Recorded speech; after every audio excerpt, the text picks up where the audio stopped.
Hello students, થર્મોડાયનેમિક્સમાં chapter number 5 thermodynamics સાયકલમાં આજે આપણે જોવાનું છે કાર્નોટ સાયકલ. હવે સૌથી પહેલાં તો કાર્નોટ સાયકલ જે છે એ કાર્નોટ સાયકલને આઈડિયલ સાયકલ પણ કહેવાય છે. અને જે કાર્નોટ સાયકલ છે એ કાર્નોટ સાયકલમાં બે આઇસોથર્મલ પ્રોસેસ થાય છે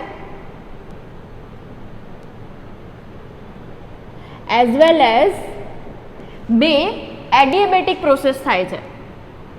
ટુ એડિયાબેટિક પ્રોસેસ.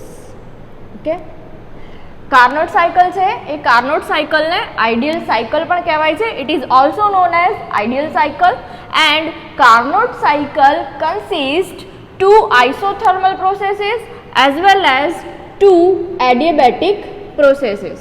ઓકે, હવે આપણે જે કાર્નોટ સાયકલ છે એ કાર્નોટ સાયકલનો પીવી અને ટીએસ ડાયાગ્રામ સમજવાનો છે. પીવી અને ટીએસ ડાયાગ્રામ સમજીશું એના પછી એની આપણે એફિશિયન્સી ડિરાઈવ કરવાની છે કે કાર્નોટ સાયકલની એફિશિયન્સીની ફોર્મ્યુલા શું થાય છે એ. સૌથી પહેલાં તો એનો પીવી અને ટીએસ ડાયાગ્રામ આપણે સમજીએ. પીવી એટલે કે pressure to volume, then after TS એટલે કે ટેમ્પરેચર ટુ એન્ટ્રોપી. ઓકે, જો હું તમને પ્રોસેસ એક્સપ્લેન કરતી જઈશ, જોડે જોડે અહીંયા નીચે પ્રોસેસ લખતી જઈશ અને પીવી ટીએસ ડાયાગ્રામમાં શું ચેન્જીસ આવે છે એ ચેન્જીસ પણ હું તમને એક્સપ્લેન કરતી જઈશ. ઓકે, સૌથી પહેલી પ્રોસેસ થાય છે પ્રોસેસ એ ટુ બી. હવે પ્રોસેસ એ ટુ બી જે છે એ હીટ એડિશન પ્રોસેસ થશે. મતલબ કે જે કાર્નોટ સાયકલ છે એ કાર્નોટ સાયકલમાં પ્રોસેસ એ થી બી દરમિયાન હીટ એડ થાય છે. ઓકે, પ્લસ આ જે પ્રોસેસ છે એ આઇસોથર્મલ પ્રોસેસ હશે. આઇસોથર્મલ પ્રોસેસ હશે.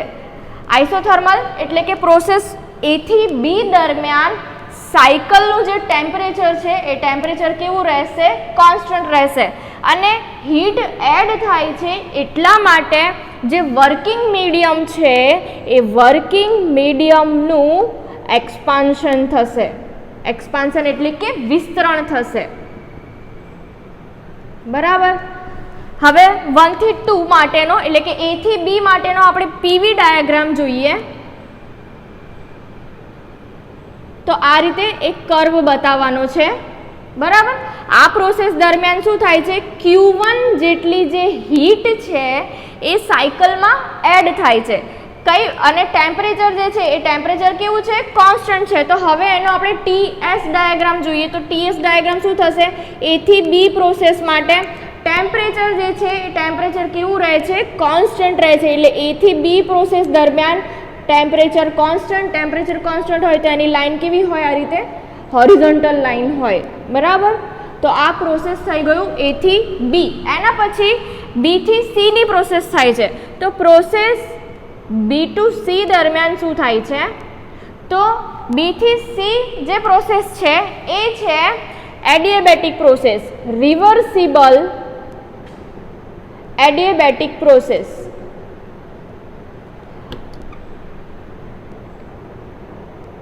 એઝ વેલ એઝ જે વર્કિંગ મીડિયમ છે વર્કિંગ મીડિયમનું શું થાય છે? એક્સપાન્શન થાય છે. એટલે કે એક્સપાન્શન પ્રોસેસ પણ બી થી સી દરમિયાન થાય છે.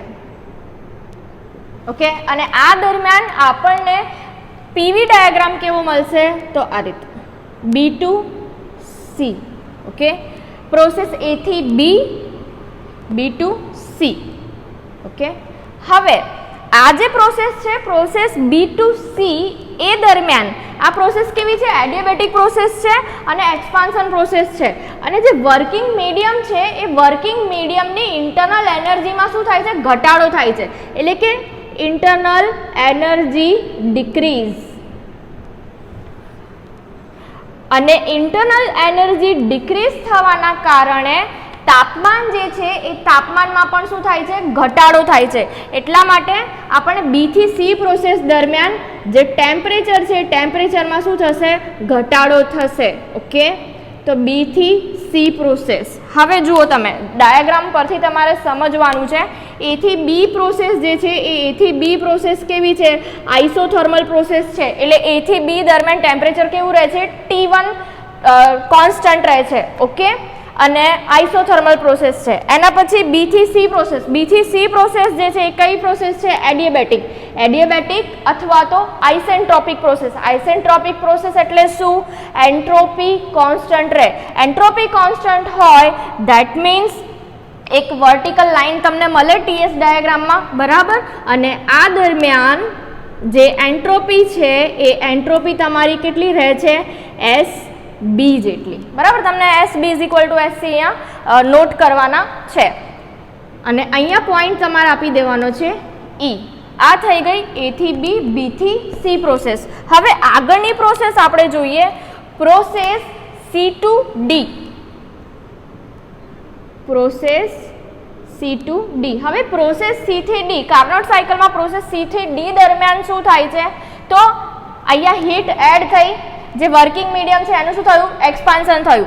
બી થી સી પ્રોસેસ છે. બી થી સી પ્રોસેસ દરમિયાન આપણે એક બીજી વસ્તુ તમારે યાદ રાખવાની છે, કાર્નોટ સાયકલમાં વર્કિંગ મીડિયમ તરીકે શું લેવામાં આવે છે? ગેસ લેવામાં આવે છે, બરાબર. ગેસનો ઉપયોગ આપણે કરવાનો છે. તો બી થી સી દરમિયાન જે છે એ આપણું વર્કિંગ મીડિયમ છે. વર્કિંગ મીડિયમની ઇન્ટરનલ એનર્જીમાં શું થાય છે?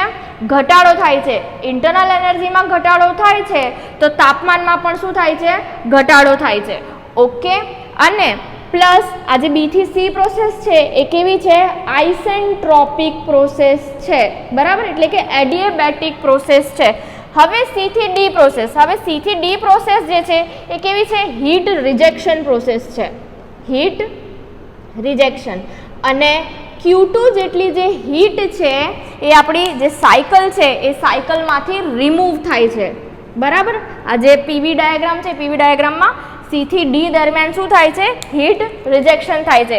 અને કેટલી હીટ રિજેક્ટ થાય છે સિસ્ટમમાંથી? Q2 જેટલી હીટ જે છે એ રિજેક્ટ થાય છે, બરાબર. અને આ પ્રોસેસ છે એ પણ કેવી હશે? આઇસોથર્મલ પ્રોસેસ હશે. અને આ પ્રોસેસ દરમિયાન જે પણ વર્કિંગ મીડિયમ છે એ વર્કિંગ મીડિયમનું શું થાય છે? કોમ્પ્રેશન થાય છે. વર્કિંગ મીડિયમનું કોમ્પ્રેશન થાય છે. ઓકે, તો હવે આ પ્રોસેસ સી થી ડી તરફ આપણે જઈએ. સી થી ડી કેવી છે? આઇસોથર્મલ પ્રોસેસ છે. C to D. અને જે ટેમ્પરેચર છે એ ટેમ્પરેચર કેવું છે? T2. ઓકે, અને આ દરમિયાન આ જે ગ્રાફ છે અહીંયા આપણે તમારે લઈ લેવાનું SA, એન્ટ્રોપી જે છે એ SA તમારે લઈ લેવાની. હવે જોઈએ આપણે પ્રોસેસ D2A. C2D, D2A. હવે D2A પ્રોસેસ જે છે એ અગેન રિવર્સિબલ એડિયાબેટિક પ્રોસેસ છે. પ્રોસેસ D2A એ કેવી પ્રોસેસ છે? Reversible adiabatic process.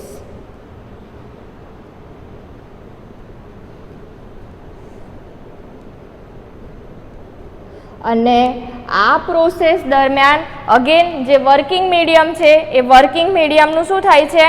કોમ્પ્રેશન થાય છે. પ્લસ જે બી વર્કિંગ મીડિયમ છે એ વર્કિંગ મીડિયમમાં કમ્પ્રેશન થવાના કારણે, બટ ઓબ્વિયસ છે કોઈ પણ વસ્તુનું કોમ્પ્રેશન થાય, સંકોચન થાય એટલે એના અણુઓ એકબીજા સાથે વધારે જોડાઈ જવાના, એટલે એમાં પ્રેશર વધવાનું છે. પ્રેશર વધે તો તાપમાન પણ શું થશે? વધશે, બરાબર. તો કોમ્પ્રેશન પ્રોસેસ થશે અને કોમ્પ્રેશન થવાના કારણે જે ઇન્ટરનલ એનર્જી છે એ ઇન્ટરનલ એનર્જી શું થશે? વધશે, ઇન્ક્રીઝ થશે. જો ઇન્ટરનલ એનર્જી વધશે તો ટેમ્પરેચરમાં બી શું થશે? વધારો થશે, બરાબર. તો જ્યારે પણ આપણે અહીંયા ડી થી એ નો જે ડાયાગ્રામ આપણે બતાવવાના છીએ તો અહીંયા તમે જોઈ શકો છો કે જે ટેમ્પરેચર છે એ ટેમ્પરેચર T2 થી વધીને કેટલું થાય છે? T1 જેટલો થાય છે, બરાબર. કાર્નોટ સાયકલમાં એક બીજી વસ્તુ એ છે કે આ જે સાયકલ છે આ સાયકલમાં આપણે હીટ એનર્જી જે છે એ હાયર ટેમ્પરેચર પર સપ્લાય કરીએ છીએ. જે બી હીટ આપણે સિસ્ટમને આપીએ છીએ એ કેવા ટેમ્પરેચર પર આપીએ છીએ, હાયર ટેમ્પરેચર પર આપીએ છીએ. ઓકે, તો આ બધી પ્રોસેસ થઈ ગઈ. અને આ જે ડાયાગ્રામ છે, ડાયાગ્રામ તમારે પીવી અને ટીએસ ડાયાગ્રામ ખાસ તમારે યાદ રાખવાનો છે. આ 1 by 1 જે સ્ટેપ બાય સ્ટેપ જે પણ પ્રોસેસ થાય છે મેં તમને લોકોને એક્સપ્લેન કરી. ઓકે, જો A થી B હીટ એડિશન પ્રોસેસ. કેવી પ્રોસેસ? હીટ એડ કઈ રીતે થશે? આઇસોથર્મલી, એટલે કે ટેમ્પરેચર કોન્સ્ટન્ટ રહેશે. Then after B to C કેવી પ્રોસેસ છે? એડિયાબેટિક પ્રોસેસ છે. અને આ પ્રોસેસ દરમિયાન જે સિસ્ટમ છે, સિસ્ટમની ઇન્ટરનલ એનર્જીમાં શું થશે? ઘટાડો થશે. બરાબર, ઇન્ટરનલ એનર્જીમાં ઘટાડો થશે તો તાપમાનમાં પણ શું થશે? ઘટાડો થશે. યાદ રાખવાનું છે, આ એક્સપાન્શન છે, આ પણ એક્સપાન્શન છે. આ શું છે? કોમ્પ્રેશન છે. અને આ પણ કમ્પ્રેશન થાય છે. દેન C થી D પ્રોસેસ દરમિયાન આપણી જે સિસ્ટમ છે, સિસ્ટમમાંથી હીટ રિજેક્ટ થાય છે Q2 જેટલી. દેન અગેન D to A કેવી પ્રોસેસ છે? એડિયાબેટિક પ્રોસેસ છે. અને એ પ્રોસેસ દરમિયાન કોમ્પ્રેશન પ્રોસેસ થાય છે, વર્કિંગ મીડિયમનું કોમ્પ્રેશન થાય છે. અને જે બી વર્કિંગ મીડિયમ છે એ વર્કિંગ મીડિયમની ઇન્ટરનલ એનર્જીમાં શું થાય છે? વધારો થાય છે. ઇન્ટરનલ એનર્જીમાં વધારો થાય છે તો તાપમાનમાં પણ શું થાય છે?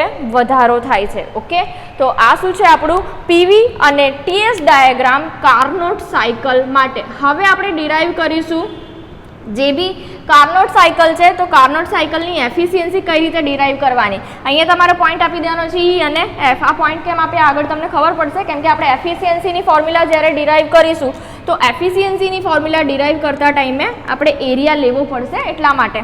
તો જે બી કાર્નોટ સાયકલની એફિશિયન્સી છે એ કાર્નોટ સાયકલની એફિશિયન્સી આપણે બે રીતે ડિરાઈવ કરી શકીએ છીએ. સૌથી પહેલું આપણે ડિરાઈવ કરીએ ટીએસ ડાયાગ્રામ પરથી. સૌથી પહેલું ફ્રોમ ટીએસ ડાયાગ્રામ. ઓકે, આ જે આપણો ટીએસ ડાયાગ્રામ તમને દેખાય છે એ ટીએસ ડાયાગ્રામ પરથી સૌથી પહેલાં તો આપણે કાર્નોટ સાયકલની એફિશિયન્સી ફાઇન્ડ કરીએ. ઓકે, એની માટે આપણે સૌથી પહેલાં કન્સિડર કરીશું જે હીટ એડ થાય છે એ Q1 જેટલી જે હીટ એડ થાય છે. કઈ પ્રોસેસ દરમિયાન હીટ એડ થાય છે? તો A થી B પ્રોસેસ દરમિયાન હીટ એડ થાય છે. સૌથી પહેલાં આપણે Q1 અને Q2 ફાઇન્ડ કરવાના છે. હીટ કેટલી એડ થઈ અને હીટ કેટલી રિજેક્ટ થઈ એ. હવે આ Q1 આપણે ફાઇન્ડ કરવા માટે ટીએસ ડાયાગ્રામમાં શું કરીશું? આ જે AB ની નીચેનો જે એરિયા છે એ એરિયા કન્સિડર કરીશું. તો Q1 ફાઇન્ડ કરવા માટે area under AB, small AB. Okay, જેની ફોર્મ્યુલા શું થશે? આ AB મલ્ટીપ્લાય બાય આ જે તમને દેખાય છે BE. Okay, multiply by BE. આ તમારે જસ્ટ યાદ રાખવાનું છે. બરાબર, હવે તમે અહીંયા જુઓ, આ જે AB છે એ AB ની વેલ્યુ ટીએસ ડાયાગ્રામમાં કેટલી છે? T1 છે. તો અહીંયા તમારે લખી દેવાનું T1 મલ્ટીપ્લાય બાય આ જે B છે, આ B એટલે તમારે આ આખો એરિયા કન્સિડર કરવાનો છે. અને આ ભાગ તમારે લેવા માટે તમારે સિમ્પલી શું કરવાનું છે? SB minus SA. તો અહીંયા ડાયરેક્ટલી લખી દેવાનું SB minus SA. Okay, Q1 is equal two તમને શું મળશે? Q1 is equal to T1 into SB minus SA. Simple. આ જે ડાયાગ્રામ છે, ડાયાગ્રામ પરથી તમારે એરિયા કન્સિડર કરવાનો છે. દેન અગેન હવે આપણે શું કરવાનું છે? હીટ રિજેક્શન ફાઇન્ડ કરવાનું છે. એટલે કે Q2. હીટ રિજેક્શન ફાઇન્ડ કરવા માટે શું કરવાનું? હીટ રિજેક્ટ ક્યાં થાય છે? C થી D પ્રોસેસમાં. તો તમારે શું લેવાનું છે? Area under CD. ઓકે, આ જે CD કર્વ છે, CD લાઇન છે, CD લાઇનની નીચે જે એરિયા આવતો હોય એ તમારે લઈ લેવાનો. તો એની ફોર્મ્યુલા શું થશે? CD મલ્ટીપ્લાય બાય આ CE. આ ફોર્મ્યુલા જે છે તમારે યાદ રાખવાની છે. ઓકે, હવે CD જે છે એ CD નું ટેમ્પરેચર કેટલું છે? T2 છે. એટલે કે T2 મલ્ટીપ્લાય બાય CE છે. અગેન આ જે C નો આ જે એરિયા તમારે કન્સિડર કરવાનો છે, એરિયા કોના જેટલો થશે? તો SB માઇનસ SA. તો તમારે અહીંયા બી શું લઈ લેવાનું? SB minus SA. તો આ ફાઇન્ડ આપણે કરી દીધું હીટ સપ્લાયડ એન્ડ હીટ રિજેક્શન. હવે વર્કડનની ફોર્મ્યુલા શું થશે? આ વર્કડનની જે ફોર્મ્યુલા છે તમારે આગળ તમને બધી જગ્યાએ યુઝ થશે, એટલા માટે તમારે યાદ રાખવાનું છે કે કોઈ પણ સાયકલમાં થતું વર્કડન જે છે એ કેટલું થશે? Heat supplied minus heat rejection. હવે જે સાયકલ છે સાયકલમાં આપણે હીટ સપ્લાય કેટલી કરીએ છીએ તો Q1 જેટલી હીટ આપણે સપ્લાય કરીએ છીએ અને હીટ રિજેક્ટ કેટલી થાય છે તો Q2 જેટલી હીટ રિજેક્ટ થાય છે. બરાબર, આ ફોર્મ્યુલા અહીંયા જ રાખીએ આપણે. અને બીજું, કોઈ પણ એફિશિયન્સી તમારે ફાઇન્ડ કરવી હોય તો એફિશિયન્સી શું થશે? Eta is equal to efficiency. હંમેશા એફિશિયન્સી કઈ રીતે ફાઇન્ડ થાય? Efficiency is equal to output by input. Okay, તો અહીંયા જે છે આઉટપુટમાં આપણને શું મળે છે? વર્ક ડન મળે છે. કોઈ પણ સિસ્ટમ છે એ સિસ્ટમમાં આપણે હીટ સપ્લાય કરીએ છીએ ઇનપુટ તરીકે અને સામે આપણને શું મળે છે? વર્ક ડન મળે છે. તો એફિશિયન્સીની ફોર્મ્યુલા અહીંયા શું થશે? આઉટપુટ તરીકે શું મળે છે આપણને? Work done. અને ઇનપુટમાં આપણે શું કરીએ છીએ? હીટ સપ્લાય કરીએ છીએ. તો આ રીતે કાર્નોટ સાયકલની એફિશિયન્સી ફાઇન્ડ કરી શકાશે. હવે વર્ક ડન છે તો એ વર્ક ડન કેટલું છે? Q1 minus Q2. ઓકે, અને હીટ સપ્લાય કેટલું છે? Q1. ઓકે, તો W ઇઝ ઇક્વલ ટુ શું થયું? Q1 minus Q2 by Q1. હવે Q1 અને Q2 ની વેલ્યુ આપણી પાસે છે આ બંને આની અંદર આપણે મૂકી દઈએ તો આપણને શું મળશે? Q1 જે છે એ Q1 આપણને કેટલા મળે છે? T1 into SB minus SA minus T2 SB minus SA by T1 into SB minus SA. Okay, હવે આ જુઓ, આમાંથી આપણે SB માઇનસ SA કોમન લઈ લઈએ તો અહીંયા શું બચશે? T1 minus T2 into SB minus SA by T1 into SB minus SA. તો SB માઇનસ SA શું થશે? કેન્સલ થઈ જશે. તો તમને અહીંયા આ એફિશિયન્સી છે તો તમને એફિશિયન્સીની ફોર્મ્યુલા શું મળશે? Eta is equal to T1 minus T2 by T1. Okay, તો આ થઈ ગયું એફિશિયન્સીની ફોર્મ્યુલા ફોર કાર્નોટ સાયકલ. હવે આ જે એફિશિયન્સીની ફોર્મ્યુલા આપણે ડિરાઈવ કરી એ શેના પરથી ડિરાઈવ કરી? TS ડાયાગ્રામ પરથી ડિરાઈવ કરી. હવે જે આપણે ડિરાઈવ કરવાનું છે એ આપણે શેના પરથી ડિરાઈવ કરીશું? PV ડાયાગ્રામ પરથી ડિરાઈવ કરીશું. જો એકવાર ફરીથી રિપીટ કરી દઉં, હીટ સપ્લાય લેવાનું, હીટ રિજેક્શન લેવાનું, એની માટે એરિયા અંડર AB કન્સિડર કરવાનું, અહીંયા એરિયા અંડર CD કન્સિડર કરવાનું. વર્ક ડન માટે તમારે શું યાદ રાખવાનું છે? Heat supplied minus heat rejection. Okay, અને એફિશિયન્સી ફાઇન્ડ કરવાની બેઝિક ફોર્મ્યુલા શું છે? Output to input. આપણે આઉટપુટમાં આપણને શું મળે છે? કોઈ પણ મશીનમાંથી કે સિસ્ટમમાંથી, અને ઇનપુટમાં આપણે શું આપીએ છીએ? એ. અહીંયા ઇનપુટ તરીકે આપણે શું કરીએ છીએ? હીટ સપ્લાય કરીએ છીએ અને આઉટપુટમાં આપણને શું મળે છે? વર્ક ડન મળે છે. અને વર્ક ડનની ફોર્મ્યુલા શું છે? Heat supplied minus heat rejection. મૂકી દો તો તમને કાર્નોટ સાયકલની એફિશિયન્સી કેટલી મળશે? T1 minus T2 by T1. અહીંયા યાદ રાખવાનું છે તમારે કે T1 જે છે એ હાયર ટેમ્પરેચર છે અને T2 જે છે એ લોઅર ટેમ્પરેચર છે. બરાબર, T1 ની વેલ્યુ T2 કરતાં કેવી હશે? વધારે હશે. અને હંમેશા ક્યારેય બી તમારે એફિશિયન્સી, તમે કોઈની પણ એફિશિયન્સી ફાઇન્ડ કરો તો એ ઓલવેઝ 100 થી નીચે મળે, અથવા તો આપણે એવું કહીએ પર્સન્ટેજમાં 100% કરતાં ઓછી જ એફિશિયન્સી મળે. જ્યારે પણ તમે એફિશિયન્સી ફાઇન્ડ કરશો તો એની વેલ્યુ 1 થી ઓછી હશે. હવે આપણે PV ડાયાગ્રામ પરથી ફાઇન્ડ કરીએ. ફ્રોમ PV ડાયાગ્રામ તો સેમ જે આપણે કર્યું સેમ એવી રીતે જ કરવાનું છે. Q1 અને Q2 આપણે સૌથી પહેલા તો ફાઇન્ડ કરીશું. હવે આપણે આ P1 અને PV ડાયાગ્રામ જોવાનો છે. આ PV ડાયાગ્રામ આપણે જોવાનો છે. હવે હીટ સપ્લાય કઈ જગ્યાએ થાય છે? A થી B પ્રોસેસ દરમિયાન થાય છે. અને હીટ રિજેક્શન ક્યાં થાય છે? C થી D પ્રોસેસ. અને એક બીજી વસ્તુ તમારે યાદ રાખવાની છે કે બંને પ્રોસેસ કેવી છે? આઇસોથર્મલ છે. તો આપણે PV ડાયાગ્રામ પરથી આપણે Q1 ની ફોર્મ્યુલા લઈએ તો Q1 ની ફોર્મ્યુલા શું થશે? Q1 ઇઝ ઇક્વલ ટુ, આગળ આપણે ભણી ગયા છીએ કે આઇસોથર્મલ પ્રોસેસ હોય ત્યારે હીટ સપ્લાય છે, હીટ સપ્લાયની ફોર્મ્યુલા શું થશે? RT1 log PA by PB. હવે આ PA અને PB ક્યાંથી આવ્યું? જો આપણે ફોર્મ્યુલા શું ભણી ગયા છીએ? RT1 log P1 by P2. હવે આ પ્રોસેસ કઈ છે? A થી B છે. અહીંયા પ્રેશર જે છે કેટલું હશે, PA જેટલું હશે, અને અહીંયા પ્રેશર કેટલું હશે, PB જેટલું હશે. એટલે higher pressure to lower pressure લઈએ છીએ તો અહીંયા શું થશે, PA/PB. અને હીટ રિજેક્શન જે છે એ હીટ રિજેક્શન કેટલું થશે, Q2 = RT2. ટેમ્પરેચર જો હીટ રિજેક્શન દરમિયાન હીટ રિજેક્શન કેટલું થાય છે, C થી D પ્રોસેસ દરમિયાન થાય છે, અને C થી D પ્રોસેસ દરમિયાન ટેમ્પરેચર કેટલું છે, T2. એટલે ત્યાં શું લખ્યું છે આપણે, T2 લખ્યું છે. RT2 log higher pressure to lower pressure. તો અહીંયા તમે જોઈ શકો છો D જે છે એ D નું પ્રેશર કેવું છે, વધારે છે. તો અહીંયા શું થશે, PD/PC. ઓકે, તો આ બંને હીટ સપ્લાયડ અને હીટ રિજેક્શનની ફોર્મ્યુલા થઈ ગઈ. હવે આપણે શું કરવાનું છે કે આ પ્રોસેસમાં બે એડિયાબેટિક પ્રોસેસ પણ છે, એટલે કે આઇસેન્ટ્રોપિક પ્રોસેસ પણ છે. અને એ આઇસેન્ટ્રોપિક પ્રોસેસ કઈ પ્રોસેસ દરમિયાન થાય છે, B થી C દરમિયાન અને D થી A દરમિયાન.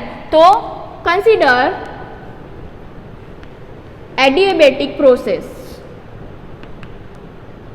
હવે એડિયાબેટિક પ્રોસેસ કઈ છે, તો B થી C and D to A, right. હવે તમે શું ભણી ગયા છો આગળ કે P1/P2 = T1/T2 rays two γ-1/γ. Adiabatic પ્રોસેસમાં જે આપણે પીવીટી રિલેશન ભણી ગયા એ હવે અહીંયા અપ્લાય કરીએ તો એ રિલેશન શું થશે, તો T1/T2 ઇઝ, પહેલાં પ્રેશર લઈ લઈએ આપણે, પ્રેશર PB/PC.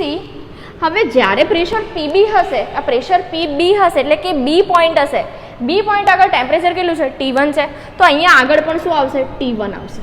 અને અહીંયા C પોઈન્ટ આગળ ટેમ્પરેચર કેટલું છે, T2 છે. તો અહીંયા પણ શું આવશે, T2 આવશે, બરાબર. અને એના રેઝ ટુ γ-1/γ, કેમ કે તમે આગળ ઓલરેડી ભણી ગયા છો. શું ભણી ગયા છો તમે લોકો, P1/P2 = T1/T2 રેઝ ટુ γ-1/γ. 1 ની સામે 1, 2 ની સામે 2. સેમ એવી રીતે B આગળ ટેમ્પરેચર કેટલું છે, T1, અને C આગળ ટેમ્પરેચર કેટલું છે, T2. આ રીતે તમારે યાદ રાખવાનું છે. ઓકે, સેમ વસ્તુ D થી A ડાયાગ્રામ માટે લઈએ આપણે. તો D થી A ડાયાગ્રામ માટે PD/PA, આ D પોઈન્ટ એન્ડ આ A પોઈન્ટ, બરાબર. અહીંયા શું થશે, અહીંયા થશે A, કેમ કે જે વેલ્યુ વધારે હોય એ પહેલાં લખવાની છે. જો પ્રેશર PA ની વેલ્યુ PD કરતાં વધારે છે તો અહીંયા PA/PD. હવે PA A પોઈન્ટ આગળ ટેમ્પરેચર કેટલું છે, T1 છે, બરાબર. અહીંયા ટેમ્પરેચર કેટલું છે, T1 છે. તો અહીંયા લઈશું આપણે T1 ડિવાઈડ D પોઈન્ટ. હવે આ જે આપણું D પોઈન્ટ છે, D પોઈન્ટ આગળ ટેમ્પરેચર કેટલું છે, T2 છે, તો બાય T2 γ-1/γ. જો હવે આ બે ઇક્વેશન છે, આ બંને ઇક્વેશનને તમે સરખાઈ શકો છો. તો આ ઇક્વેશન આપણે સરખાઈ દઈએ તો આપણને શું મળશે, PB/PC = PA/PD. ઓકે, હવે આપણે આ બધું કેમ કર્યું, કેમ કે આ બે વેલ્યુ આપણે સરખાવવાની છે એટલા માટે. હવે જો આને આપણે એવી રીતે કરવાનું છે કે જેથી આ વેલ્યુ આપણે રિપ્લેસ કરી શકીએ. તો અહીંયા જો આ PD ને આ સાઈડ લઈ દઈએ, એટલે કે PD/PC = PA/PB. ઓકે, તો આ જે વેલ્યુ છે, આ વેલ્યુને આપણે મૂકી શકીએ શેમાં, આની અંદર, બરાબર. એટલે કે PD/PC ની જગ્યાએ આપણે શું લખી શકીએ, PA/PC. તો આ વેલ્યુ મૂકી દઈએ આની અંદર. તો Q2 કેટલા થશે, Q2 = RT2 log PA/PB. Okay, તો આ ફોર્મ્યુલા આપણને મળી. હવે Q1 મળી ગયા, આપણને Q2 મળી ગયા. તો આપણે એફિશિયન્સી ફાઇન્ડ કરીએ. હવે વર્કડનની ફોર્મ્યુલા તમને ખ્યાલ જ છે, એટલે ડાયરેક્ટલી અહીંયા હવે આપણે એફિશિયન્સી ફાઇન્ડ કરીશું. એફિશિયન્સી ઈટા = શું થશે, Q1 - Q2/Q1. Heat supplied minus heat rejection by heat supplied. હવે હીટ સપ્લાયડ કેટલો થાય છે, Q1 = RT1 log PA/PB minus Q2 જે છે એ Q2 કેટલું થાય છે, RT2 log PA/PB divide Q1 heat સપ્લાયડ કેટલું છે RT1 log PA/PB. હવે આ બધા ઇક્વેશનમાંથી જે કોમન નીકળે છે એને આપણે કોમન લઈ લઈએ તો શું કોમન નીકળે છે R log PA/PB અને અહીંયા કૌંસમાં શું બચે છે T1 માઇનસ T2. સેમ છેદમાંથી પણ જે કોમન નીકળે છે એ આપણે લઈ લઈએ R log PA/PB કૌંસમાં T1. ઓકે, તો હવે આ જે R log PA/PB કેન્સલ થઈ જશે તો અહીંયા શું મળશે આપણને એફિશિયન્સીની ફોર્મ્યુલા T1/T2/T1 ઇટા કાર્નોટ. તો કાર્નોટ સાયકલની એફિશિયન્સીની ફોર્મ્યુલા આપણને શું મળી T1 માઇનસ T2/T1, જ્યાં T1 જે છે એ શું છે હાયર ટેમ્પરેચર છે અને T2 જે છે એ શું છે લોઅર ટેમ્પરેચર છે. ઓકે, તો અહીંયા આ રીતે કાર્નોટ સાયકલની જે એફિશિયન્સી છે એ કાર્નોટ સાયકલની એફિશિયન્સી બે રીતે ડિરાઈવ કરી શકાય છે અને કાર્નોટ સાયકલની જે એફિશિયન્સીની ફોર્મ્યુલા છે એ એફિશિયન્સીની ફોર્મ્યુલા પણ તમારે યાદ રાખવાની છે. ઇટા ઇઝ ઇક્વલ ટુ અને ઇટા વંચાય eta is equal to T1 minus T2/T1. T1 જે છે એ હાયર ટેમ્પરેચર છે અને T2 જે છે એ લોઅર ટેમ્પરેચર છે. અને હવે નેક્સ્ટ લેક્ચરમાં આપણે નેક્સ્ટ સાયકલ જોઈશું, ઓટો સાયકલ છે એ ઓટો સાયકલ આપણે ભણીશું. Thank you.